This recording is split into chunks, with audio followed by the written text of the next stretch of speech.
आ रही थी इसलिए मैंने आपको रोका।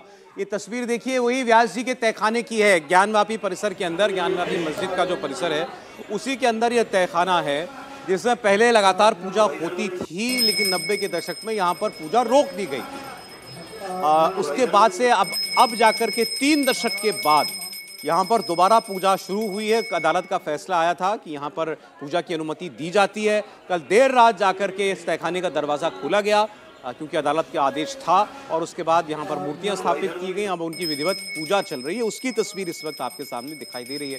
लेकिन हम क्लियर कर देना चाहते हैं, देखिए इसको आप, जो मुख्य मामला है ज्ञानवापी का, वहाँ पर सर्वे हुआ था, वहाँ पर उसके सर्वे की जो रिपोर्ट है वो अदालत को दे दी गई है, जिसमें बहुत सारे हिंदू धर्म के देवी देवता, उनके चिन्ह, हिंदू प्रतीक, ऐसी चीज़ें मिली है। उस सीधा इससे जुड़ा हुआ इसलिए नहीं है क्योंकि यहाँ पर पहले भी पूजा होती आई थी।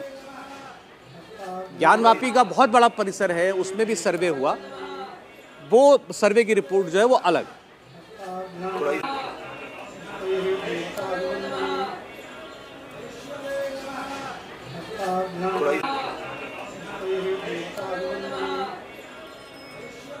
जहां तक इस जगह का सवाल है, इसको व्यास जी का तहखाना कहते हैं क्योंकि व्यास परिवार वो लगातार यहाँ पर पूजा करता रहा था। एक के बाद एक दूसरी पीढ़ी जो है उनकी, वो यहाँ पर आकर के पूजा करती थी। लेकिन फिर अचानक जब मुलायम सिंह मुख्यमंत्री थे तब यहाँ पूजा बंद करा दी गई थी। अब उस मामले को चुनौती दी गई थी अदालत के अंदर, और अदालत ने फिर यहाँ तहखाना खोलकर इसमें पूजा की इजाज़त दे दी। और इसमें ये भी लोगों को ध्यान में रहना चाहिए कि कोई लिखित आदेश तब की सरकार ने पूजा बंद कराने के लिए नहीं दिया। उन्होंने कहा पूजा हम नहीं कराएंगे, और मुलायम सिंह यादव जी की सरकार के समय वो बंद हुआ, और कहा क्या गया कि इससे हिंदू मुस्लिम जो सौहार्द है वो बना रहेगा। अब सवाल ये कि जहां पर किसी हिंदू देवी देवता की पूजा हो रही हो, उसको बंद कर देने से कैसे सौहार्द बना रहेगा? और अगर ये सौहार्द बनाने की ये कोशिश है तो निश्चित तौर पर ये फ्रॉड सेकुलरिज्म यही है जिसकी वजह से हिंदू मुसलमान को लड़ाया जाता है। यहां कोई मुसलमान जाकर न तो किसी तरह की उनकी अपनी इबादत थी, न कोई कुछ भी नहीं कर रहा था। यहां श्रृंगार गौरी की पूजा लंबे समय से होती आ रही थी 1993 में, और क्या हुआ? कहा गया कि भाई अब वहां ढांचा गिरा हुआ है तो यहां पूजा बंद कर दो।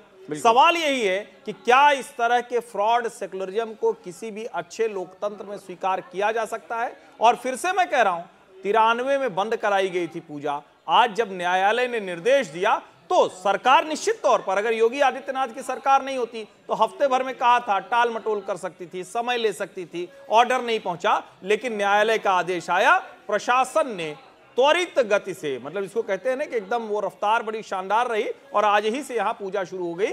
अब इलाहाबाद उच्च न्यायालय में जाएंगे। विष्णु जैन जी ने, जो हिंदू पक्ष के वकील हैं, उन्होंने कैविएट भी दाखिल कर रखा है कि कोई भी निर्णय सुनाने से पहले हमको भी सुनिए। जी, अब बिल्कुल आपने ठीक याद दिलाया कि इस तहखाने को लेकर कोई डिस्प्यूट नहीं था, कोई विवाद इसको लेकर के नहीं था पहले भी, क्योंकि यहाँ तो पूजा लगातार होती जा रही थी।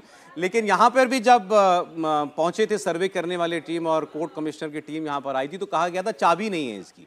कल भी रात में ऐसा सुनने में आया कि चाबी इसकी नहीं मिल रही है, लेकिन चूंकि कोर्ट का आदेश था तो फिर ये खोल करके यहाँ पर मूर्तियाँ रख दी गई और आप पूजा होती हुई आज देख रहे हैं।